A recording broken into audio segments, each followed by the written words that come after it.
இவங்களுடைய பசங்களும் பிள்ளைங்களும் பேர பிள்ளைங்க எல்லாருமே திராவிட முன்னேற்ற கழகத்தில் இருக்கக்கூடிய அத்தனை அமைச்சர் பெருமக்களுடைய வாரிசுகளும் வந்து பார்த்தீங்க அப்படின்னா கான்வென்ட்ல படிப்பாங்க, வெளிநாட்டில் படிப்பாங்க, இன்னும் அயல் நாட்டில் போய் இன்னும் மிகப்பெரிய உயரிய படிப்புகள் எல்லாம் படிச்சுட்டு வந்துடுவாங்க.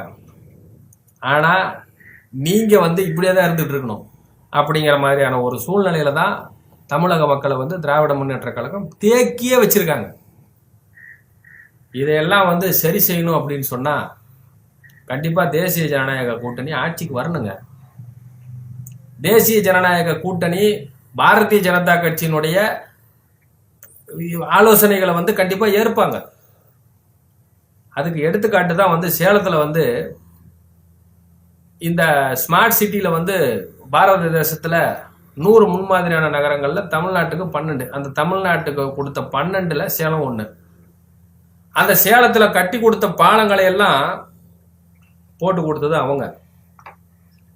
டக்குன்னு ஏடிஎம்கே கவர்மெண்ட் வந்து நிறைவு செஞ்சு தேர்தல் வந்து திராவிட முன்னேற்ற கழகம் வெற்றி அடைஞ்ச உடனே டாக்டர் கலைஞர் கருணாநிதி நினைவு பேருந்து நிலையம் அப்படின்னு சொல்லி வச்சுக்கிட்டாங்க.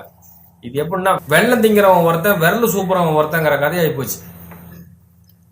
இது மாதிரி மத்திய அரசாங்கம் கொண்டு வந்து கொண்டு இருக்கக்கூடிய ஒவ்வொரு திட்டங்களையும் ஸ்டிக்கர் ஒட்டி என்னமோ இவங்க கொண்டாந்து கொடுக்குற மாதிரியான ஒரு சூழ்நிலை